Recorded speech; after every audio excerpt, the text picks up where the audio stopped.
మీరు thumbnail-లో చూసినట్టే మొత్తం సోషల్లో ఇంపార్టెంట్ మ్యాప్ పాయింటింగ్స్ మొత్తం 13 minutes-లో నేర్చుకోబోతున్నాం. సో ఆలస్యం చేయకుండా ముచ్చట్లేం పెట్టకుండా వీడియోలోకి వెళ్ళిపోదాం. నేను మీ రూపేష్ పూతలపట్టు వేదాంత తెలుగు 8, 9, 10 మాస్టర్ టీచర్ని.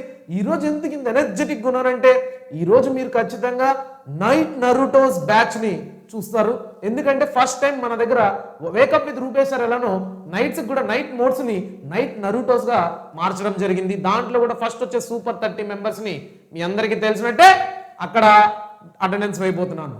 నెక్స్ట్ రేపు రాయబోయే స్పెషల్ టెస్ట్కి ఈరోజు కంప్లీట్ ప్రిపరేషన్ అనేది అక్కడ జరిగిపోతుంది. అందరూ అక్కడికి వచ్చేయండి, మంచిగా చదువుకోండి. అండ్ ఇంకోటి ఫెబ్ 1 హైదరాబాద్లో మాదాపూర్ దిల్సుఖ్ నగర్కి నేను రాబోతున్నా. అక్కడికి వచ్చేయండి, కలుద్దాం. గివ్ అవే బుక్స్ ఇంకా చాలా మంది తీసుకోలేదంటున్నారు, అక్కడ తీసేసుకోండి. అండ్ రేపు January 31 తిరుపతిలో మీరు ఎప్పుడైనా వచ్చేయండి. అక్కడికి వచ్చి మేనేజ్మెంట్ దగ్గర నుంచి నాకు కాల్ చేయండి. నన్ను కలవాలనుకుంటే నేనే అక్కడికి వచ్చి మీకు గివ్ అవే బుక్ ఇస్తాను. లేదంటే అక్కడికి వచ్చి మీరు అక్కడ ఉన్న గివ్ అవే బుక్ని తీసుకెళ్ళచ్చు. ఎలా అయినా ఓకే. మనం పరంపరం. ఆలస్యం లేదు. మన దగ్గర ఉన్న డ్యూరేషన్ 13 నిమిషాలు మాత్రమే. ఓకే, ఒకవేళ టైం మిగిలితే లాస్ట్లో మాట్లాడుకుందాం. ఇప్పుడు ఇక్కడున్న ఇంపార్టెంట్ మ్యాప్ పాయింటింగ్స్ మీకు డిస్క్రిప్షన్లో లింక్ ఉంటుంది, తీసేసుకోండి. పబ్లిక్ ఎగ్జామ్ వరకు మీ దగ్గర పెట్టుకోండి, చూస్తూ ఉండొచ్చు మంచిగా. ఎందుకంటే దీన్ని రాసింది నేనే, హ్యాండ్ రైటింగ్ అంతా చక్కగా లేకపోయినా ప్రిడిక్షన్ మాత్రం పర్ఫెక్ట్గా ఉంటుంది. ఓకే, ఇప్పుడు ఈ మ్యాప్ పాయింటింగ్ చూడండి.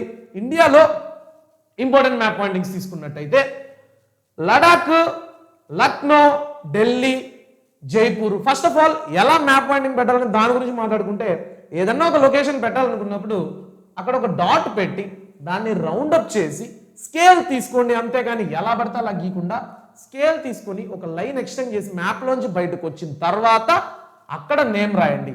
నువ్వు ఇలా డైరెక్ట్గా యారో మార్క్ రాసినా ఓకే, లేకుండా సైడ్ నుంచి లైక్ క్రాస్గా లైన్ గీసి మళ్ళీ ఒక హారిజాంటల్ లైన్ గీసి అక్కడ నేమ్ రాసినా ఓకే, ఎలాగైనా ఓకే.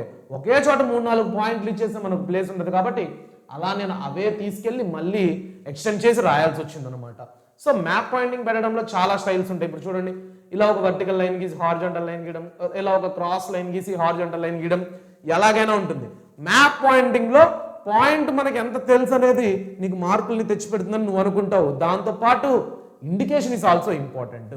ఎందుకంటే ఒక పాయింట్ని చూపించేటప్పుడు నువ్వు అక్కడేసి ఏం గెలకుండా డైరెక్ట్గా లైన్ గీసి ఆ లైన్ ఎక్కడి నుంచి ఆరిజిన్ అవుతుంది కాబట్టి నేను ఇండికేట్ చేయడానికి రౌండ్ పెట్టాను. సో చూసుకోండి. నెక్స్ట్ ఇప్పుడు పాయింట్స్ గురించి మాట్లాడుకుందాము. వేకప్ విత్ రూపేష్ సార్ సెషన్లో మ్యాప్ పాయింటింగ్ సెషన్ అయిపోయింది, కానీ పొద్దున్నే చాలా మంది నిద్రలేస్తుంటారు. అందుకని మీకోసం ఎగ్జామ్ ఓరియంటెడ్లో చెప్తున్నాను. గోవా గురించి ఏం చెప్పాను? ఇక్కడ బెండ్ వస్తుంది, ఆ బెండ్కి వెస్టర్న్ సైడ్ రాసామంటే అదే గోవా. నెక్స్ట్ ముంబై ఎండుకొని ఎక్కడైతే ఈ గుజరాత్ నుంచి మహారాష్ట్ర స్టార్ట్ అవుతుంది ఆ పాయింట్ దగ్గర నుంచి 1.5 సెంటీమీటర్ లేదా 1 సెంటీమీటర్ కింద నుంచి నువ్వు పెట్టినా కూడా ఓకే. లేదంటే నీకు మ్యాప్ పాయింటింగ్ లో అక్కడ డిస్టర్బెన్సెస్ డాట్స్ లో ఉంటుంది, పోర్ట్స్ అనమాట. పోర్ట్స్ అన్ని ఉండేది ముంబైలోనే, మహారాష్ట్రలో ఎక్కువగా. సో మహారాష్ట్ర పాయింట్ అదనమాట. నెక్స్ట్ గుజరాత్ గాంధీనగర్ అనమాట క్యాపిటల్ సిటీని. ఎలా పెట్టాలంటే ఈ క్రాస్ ఉంది కదా, ఈ ఎక్స్టెన్షన్ దాని పక్కన ఒక 1/2 సెంటీమీటర్ గ్యాప్ లో నువ్వు పెట్టినా కూడా సరిపోతుంది అనమాట. నెక్స్ట్ వెస్టర్న్ గురించి మాట్లాడుకుందాం ఇప్పుడు. ఈస్టర్న్ గురించి మాట్లాడుకున్నట్టయితే ఇక్కడ Bihar, next Calcutta west Bengal, next ఉండుకొని ఆంధ్రప్రదేశ్, అమరావతి. ఇది బాగా చూసుకోండి. ఏపీ వాళ్ళకి అమరావతి అడిగే ఛాన్సెస్ చాలా ఉంది, తెలంగాణ వాళ్ళకి హైదరాబాద్ అడిగే ఛాన్సెస్ మరింత ఎక్కువ ప్రిడిక్షన్గా ఉందన్నమాట ఈసారి. అందుకే హైదరాబాద్ పెట్టాను తెలంగాణ వాళ్ళ కోసము, ఏపీ వాళ్ళ కోసం అమరావతి కూడా పెట్టాను అనమాట. ఇప్పుడు మీ అందరికీ ఈ ఇండియా మ్యాప్ పాయింటింగ్ అర్థమైపోయి ఉంటుంది. నెక్స్ట్ ఇంకా ఉన్నాయి ఇండియాలో ఇంపార్టెంట్ మ్యాప్ పాయింటింగ్స్ చూసుకుందాం. ఎందుకంటే ఒకటి, ఇండియాలో నీకు ఇంటర్నల్గా ఎంత అడుగుతాడో ఎక్స్టర్నల్గా కూడా అడిగే ఛాన్సెస్ చాలా ఉంటుంది. మనం అనుకుంటాం వరల్డ్ మ్యాప్లోనే కంట్రీస్ అడుగుతారని, లేదు. ఇండియా మ్యాప్ ఇచ్చి కూడా నిన్ను కొన్ని కంట్రీస్ అడుగుతారు, అవే బార్డరింగ్ కంట్రీస్. మన ఇండియాలో బార్డరింగ్ కంట్రీస్ ఏవేవి? పాకిస్తాన్, ఆఫ్ఘనిస్తాన్, చైనా, నేపాల్, భూటాన్, మయన్మార్, బంగ్లాదేశ్, శ్రీలంక, కొన్నిసార్లు మాల్దీవ్స్ కూడా అడగడం జరుగుతుంది. కాబట్టి ఇక్కడున్న పాయింట్స్ ఏవేవి? ఇప్పుడు ఆఫ్ఘనిస్తాను, నెక్స్ట్ ఇదంతా పాకిస్తాను, నెక్స్ట్ ఇది అరేబియన్ సీ అనమాట. నెక్స్ట్ ఇదంతా ఏంటంటే అరేబియన్ సీ. ఇదొకటి మీకు రాయడం మర్చిపోయాను. ఇది అరేబియన్ సీ, ఇది బే ఆఫ్ బెంగాల్.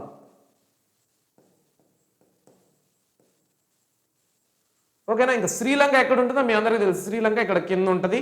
నెక్స్ట్ వండుకొని ఇండియన్ ఓషన్ దాని కింద ఉంటుంది. నెక్స్ట్ ఇక్కడ అంటే కింద మాల్దీవ్స్ ఉంటుంది. ఇక్కడ లక్షద్వీప్ ఐలాండ్స్ ఉంటుంది. ఓకేనా, డన్. నెక్స్ట్ వండుకొని పాకిస్తాను, ఆఫ్ఘనిస్తాను అయిపోయింది. Next Tibet. టిబెట్ ఏంటంటే ఇదంతా చైనా, ఇదంతా ఇండియా, మిడిల్లో ఉండే బఫర్ జోనే టిబెట్ అనమాట. కొద్దిగా చూసుకోండి మంచిగా. ఓకే. నెక్స్ట్ నేపాల్. నేపాల్ వండుకొని కరెక్ట్గా ఈ లైన్ దగ్గర ఎక్కడ పెట్టినా ఓకే. నెక్స్ట్ భూతాన్. ఈ ఒక బకెట్ టైప్ ఉంది ఇక్కడ, డిప్రెషన్ టైపు, ఆ డిప్రెషన్నే భూటాన్ అంటాం అనమాట. నెక్స్ట్ బంగ్లాదేశ్ వండుకొని ఈ బెంగాల్కి, ఈ త్రిపుర, మణిపూర్, మిజోరాం ఉన్నది కదా, ఈ మధ్యలో ఉండే ఏరియా మొత్తం బంగ్లాదేశ్. నెక్స్ట్ వండుకొని ఇదంతా మయన్మార్. ఓకేనా, ఇవి చాలా ఇంపార్టెంట్ చూసుకోండి. ఇండియా మ్యాప్స్లో మీకు పాయింట్స్ అడిగితే ఇవే అడుగుతారు. రివర్స్ ఏమన్నా అడిగాడు అంటే మాత్రం అవి ఇవే. ఎందుకంటే వేకప్ విత్ రూపేష్ సార్ సెషన్లో మీకు ఇంపార్టెంట్ రివర్స్ చూపించడం జరిగింది. బట్ మరింత క్లారిటీగా ఎక్కువ మంది చూడాల్సింది ఈ వీడియో చూస్తారు కదా ఈవినింగ్స్ అనేసి మళ్ళీ ఒకసారి నీట్గా నేను డ్రా చేసి వచ్చాను అనమాట. చూడండి, ఇండస్ని మీరు ఇలా ఇండికేట్ చేయండి. జస్ట్ ఇలా ఒక లైన్ గీసినా కాదు, నేనే చెప్పాను ఇలా ఒక లైన్ గీసినా వచ్చేస్తుంది, పర్లేదు ఏం కాదని. బట్ ఈ లైన్కి కొద్దిగా ఇలా ఎక్స్టెన్షన్స్, ఎందుకంటే Indus have tributaries, Jhelum, Chenab, రావి, బియసన్, సట్లజ్. సో ఆ ట్రిబ్యూటరీస్ అన్ని మనం చూపించాలి కదా, కాబట్టి ఇండస్ అలా కొద్దిగా చూపిస్తే కొద్దిగా బాగుంటుందని నా అభిప్రాయం. బట్ ఈ మెయిన్ లైన్ అయితే అదైతే మర్చిపోకుండా, అది ఉన్నా కూడా నీకు మార్కులు వస్తాయి. దట్ ఈస్ ఇండస్ రివర్ అనమాట. నెక్స్ట్ ఇది గంగా రివర్. ఈ రెడ్ కలర్ ఉంది కదా, ఈ రెడ్ కలర్ ఇదంతా గంగా రివర్ అనమాట, చూసుకోండి. సో ఈ రెడ్ కలర్ మెయిన్ ఈ లైన్ అది ఉన్నా మీకు గంగా ఇచ్చేస్తాడు. But it has some tributaries కాబట్టి కొద్దిగా డెండ్రైటిక్ స్ట్రక్చర్ అనమాట, దాన్ని వేయండి. రూట్స్, చెట్లు వేర్లు ఎలా ఉంటాయో ఆ టైప్ ఆఫ్ స్ట్రక్చర్ వేయండి. Next Brahmaputra river. Brahmaputra river మీకు తెలిసిందే, ఇండియా కంట్రీకి ప్యారల్గా హిమాలయాస్ నుంచి ఫ్లో అవుతూ అరుణాచల్ ప్రదేశ్ దగ్గర యార్లుంగ్ జాంగ్పోగా టర్న్ అయ్యి దిహాంగ్ దగ్గర వస్తుందన్నమాట ఇండియాలోకి. కాబట్టి దీన్ని ఇలా చూపియండి, ఇలా వచ్చి ఇలా టర్న్ అవుతుంది. ఓకేనా, డన్. ఇది Brahmaputra river, understand. Next Brahmaputra river, Ganga river. Telangana వాళ్ళు మీకైతే ఇండియన్ రివర్స్ మీద లెసనే ఉంది కాబట్టి ఖచ్చితంగా ఈ మ్యాప్ మీకు ఎంత ఇంపార్టెంట్ అంటే అంత ఇంపార్టెంట్. ఏపీ వాళ్ళకి డెక్కన్ ప్లాటిన్లో ఉండే రివర్స్ కొద్దిగా ఎక్కువ ఇంపార్టెంట్ అనమాట. కాబట్టి వాటిని కూడా ఇప్పుడు మనం మాట్లాడుకుందాం. సో నర్మదా రివర్ ఎక్కడి నుంచి స్టార్ట్ చేయాలంటే ఈ బెండ్ ఉంది కదా, ఈ బెండ్ దగ్గర నుంచి నువ్వు ఒక 1/2 సెంటీమీటర్ కూడా అవసరం లేదు, ఆ బెండ్ దగ్గర నుంచి నువ్వు రివర్ గీసినా కూడా ఏం కాదు. ఓకేనా, డన్. ఈ గ్రీన్ కలర్ లైన్ వండుకొని నర్మదా, బాగా గుర్తుపెట్టుకోండి, గ్రీన్ కలర్ లైన్ వండుకొని నర్మదా. మళ్ళీ ఇక్కడ నుంచి రెడ్ కలర్ లైన్ ఉంది చూడండి, ఇది Mahanadi river. Red colour line వండుకొని Mahanadi river, green colour line వండుకొని నర్మదా రివరు. నెక్స్ట్ గోదావరి ఎక్కడరా అంటే మన ఆంధ్రప్రదేశ్లో ఉంటుంది. నెక్స్ట్ ఇక్కడ బెండ్స్ ఉంటాయి కదా, ఈ బెండ్స్ దగ్గర ఒక లార్జ్ బెండ్ అంటే లార్జ్ ఎక్స్టెన్షన్ ఉంది, ఫ్లాట్ సర్ఫేస్, అక్కడ ఫస్ట్ బెండ్ అవుతుంది మన ఆంధ్రాలో. అక్కడ నుంచి నువ్వు ఎక్స్టెండ్ చేసుకో, రెడ్ కలర్ లైన్లో ఉండేది గోదావరి అనమాట. సో గోదావరి కూడా చాలా ఇంపార్టెంట్, చాలాసార్లు ఎగ్జామ్స్లో అడగడం జరిగింది. మీరు పీవైక్యూస్ చూసుకోండి ఒకసారి, 100 days యాక్షన్ ప్లాన్లో కూడా ఉంది. నెక్స్ట్ కృష్ణా రివర్ తీసుకున్నట్టయితే గోదావరిని గుర్తుపెట్టుకున్నావు అనుకో, ఇంకా వేరేదేం గుర్తుపెట్టుకోవాల్సిన అవసరం లే. 2 సెంటీమీటర్స్ కిందకు వస్తాయి గోదావరి, 2 సెంటీమీటర్స్ పైకి వెళ్తే మహానది, అలా గుర్తుపెట్టుకోండి. ఓకేనా. నెక్స్ట్ కావేరి. కావేరి రివర్ అనేది తమిళనాడు దగ్గరలో వస్తుంది. నెక్స్ట్ ఎందుకని ఇప్పుడు ఈ ఒక షార్ప్ ఎడ్జ్ లాగా ఉంది, ఒక వీ లాగా, ఒక ఎక్స్టెంటెడ్ వీ లాగా, దానికి ఒక 1/2 సెంటీమీటర్ పైకి వెళ్ళినట్టయితే అది మీకు కావేరి రివర్ అనమాట.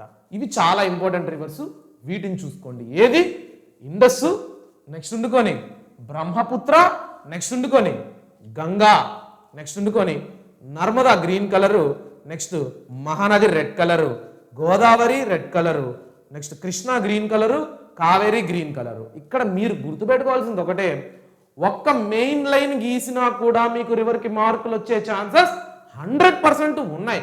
కానీ నేనేం చెప్తానంటే దాన్ని మీరు కొద్దిగా ఎక్స్టెండ్ చేసి డెండ్రైటిక్ ఫామ్లో చూపించినట్టయితే పర్ఫెక్ట్గా మార్క్స్. ఎందుకంటే ఎవరో కొద్ది మంది ఎవాల్యుయేటర్స్ మార్కులు వేయకపోతే ఆ ఛాన్స్ మనం ఎందుకు తీసుకోవాలి, బాగా ప్రిపేర్ అయ్యి కూడా. కాబట్టి ఏ రివర్, నన్ను ఇప్పుడు చూడండి, నర్మదా రివర్ మాత్రం నేను ఎందుకు ఒక్క లైనే గీసినాను, దట్స్ నాట్ బిగ్ రివర్, ఓకేనా. అదే ఇండస్ కానీ, గంగా కానీ, బ్రహ్మపుత్ర కానీ, గోదావరి కానీ, కృష్ణ కానీ చాలా లార్జ్ రివర్స్ అనమాట. వాటికి సో మెనీ ట్రిబ్యూటరీస్ ఉంటాయి. ట్రిబ్యూటరీస్ ఉండే రివర్స్ అన్నిటిని ఇలా చూపించడమే కరెక్ట్ అని నా అభిప్రాయం, ఓకేనా. డన్. నెక్స్ట్ ఇంపార్టెంట్ పోర్ట్స్ అనమాట. ఇది చాలా ఇంపార్టెంట్ ఏపీ వాళ్ళకి మరియు తెలంగాణ వాళ్ళకి. ఒకసారి చూసుకోండి, దీన్ దయాల్ పోర్ట్ ఇది ఎక్కడ ఉంటుంది అనమాట, కాండ్లా పోర్ట్ అంటారు దీన్నే. గుజరాత్ లో రాన్ ఆఫ్ కచ్ దగ్గరలో ఉంటుంది, రాన్ ఆఫ్ కచ్ దగ్గరలో ఉంటుంది అనమాట, ఓకేనా. రాన్ ఆఫ్ కచ్ దగ్గరలో దీన్ దయాల్ పోర్ట్ ఉంటుంది, దాన్నే కాండ్లా పోర్ట్ అంటాము, ఓకేనా. Next Mumbai port. Mumbai port ఏంది, ముంబై దగ్గర ఉంటుంది కాబట్టి ముంబై పోర్ట్, దాన్ని ఎక్కువ గుర్తుపెట్టుకోవాల్సిన పని లేదు. జవహర్లాల్ నెహ్రూ పోర్ట్ ఉండుకొని ముంబై దగ్గర నుంచి 1/2 సెంటీమీటర్లో నువ్వు రాసినా ఏం కాదు, 1/2 సెంటీమీటర్ కంటే తక్కువలో పెట్టినా కూడా ఏం కాదు, అలానే గుర్తుపెట్టుకో. నెక్స్ట్ గోవా దగ్గర మర్మగావ్ పోర్ట్ ఉంటుంది అనమాట. నువ్వు గోవాని గుర్తుపెట్టుకున్నావు అంటే గోవాలో లొకేట్ చేసేసినా కూడా చాలు, అటు ఇటు కొద్ది కూడా జరపాల్సిన పని లేదు. Next new Mangaluru port. New Mangaluru port ఏంటి, ఇక్కడ కర్ణాటక దగ్గర ఎండింగ్ లో ఉంటుంది, అది కూడా వెరీ ఇంపార్టెంట్ చూసుకోండి. నెక్స్ట్ కొచ్చి పోర్ట్, కేరళ దగ్గర కొచ్చి పోర్ట్ అనమాట. నెక్స్ట్ హాల్దియా పోర్ట్ ఉండుకొని కోల్కతాలో ఉంటుంది, కోల్కతాలో పెట్టేసినా కూడా ఏం కాదు. నెక్స్ట్ పారాదీప్ పోర్ట్, అది కూడా చాలా ఇంపార్టెంట్. పారాదీప్ పోర్ట్ ఇక్కడ ఉన్న వాటిలన్నింటిలో 5 స్టార్ ఏదన్నా ఉందంటే అది నాకు తెలిసినంత వరకు పారాదీప్ పోర్టే అనిపిస్తుంది నాకు ఈసారి పబ్లిక్ ఎగ్జామ్స్ లో రావడానికి. ఓకే, ఇక లాస్ట్ బట్ నాట్ లీస్ట్, మీరందరూ ఎంతో అవైటెడ్, మోస్ట్ అవైటెడ్, ఎక్కువ అడుగుతారు వరల్డ్ మ్యాపింగ్ అని వరల్డ్ మ్యాప్ ఇచ్చేసాను. గ్రీన్లాండ్ అనమాట, కెనడా, యుఎస్ఏ, మెక్సికో చాలా ఇంపార్టెంట్. నెక్స్ట్ ఉండుకొని బ్రెజిల్ అండ్ అర్జెంటీనా. సౌత్ అమెరికాలో ఏదైనా అడుగుతారంటే అది బ్రెజిల్ మరియు అర్జెంటీనా. నెక్స్ట్ ఇది ఈజిప్ట్ అనమాట. ఆఫ్రికాలో మీకు అడిగితే ఈజిప్ట్, నైజీరియా, సౌత్ ఆఫ్రికా అడుగుతారు. తెలంగాణ స్టూడెంట్స్ ఎక్కువ గుర్తుపెట్టుకోండి, నైజీరియా అడిగే ఛాన్సెస్ మీకు ఎక్కువ ఉంది, ఎందుకంటే లెసన్లో వచ్చింది కాబట్టి. చైనా కూడా అడిగే ఛాన్సెస్ మీకు ఎక్కువ ఉంది. ఇంక ఇండియా ఎవరైనా పెట్టేస్తారు. సీస్ ఇందాక మనం మాట్లాడుకున్నాము. నెక్స్ట్ ఇక్కడ రష్యా అడుగుతారు, జపాన్ అడుగుతారు, ఆస్ట్రేలియా అడుగుతారు. ఇవే ముఖ్యమైన వరల్డ్ మ్యాప్స్ అనమాట. ఇంకేమన్నా సీస్ అడుగుతారు అంటే అది అసలు ఎక్కువ పెద్ద మ్యాటర్ కాదు, అసలు ఎక్కువ అడగరు. ఒకవేళ అడిగితే మెడిటరేనియన్ సీ, ఇది చాలా ఇంపార్టెంట్ చూసుకోండి. నెక్స్ట్ వరల్డ్ వార్ లో ఇన్వాల్వ్ అయిన కంట్రీస్, జర్మనీ, మీరు ఆర్డర్ గుర్తుపెట్టుకోండి, Spain, France, Germany, Spain, France, Germany, Spain, France, Germany. ఒకవేళ ఏపీ వాళ్ళని అడిగితే బెల్జియం గురించి అడగచ్చు, ఎందుకంటే మీకు పవర్ షేరింగ్ లెసన్ లో బెల్జియం వచ్చింది కాబట్టి, ఓకేనా. Next red sea, next Sri Lanka, ఓకేనా. నెక్స్ట్ సుమాత్రా ఐలాండ్స్, ఇవన్నీ అడగరు, ఎక్కువ టెన్షన్ పడకండి, నేను మీకు ఎక్స్ట్రా ఇన్ఫర్మేషన్ ఇవ్వడానికి వచ్చాను. 13 minutes లో మీరు అనుకున్నట్టు, మీరు అనుకోనట్టు, నేను అనుకున్నట్టు ఫినిష్ చేశాను. ఎలా అనిపించింది సెషన్? క్యూట్ అండ్ స్వీట్ గా ఉందా? నచ్చితే ఒక లైక్ వేసుకోండి. మళ్ళీ కలుద్దాం, బాయ్.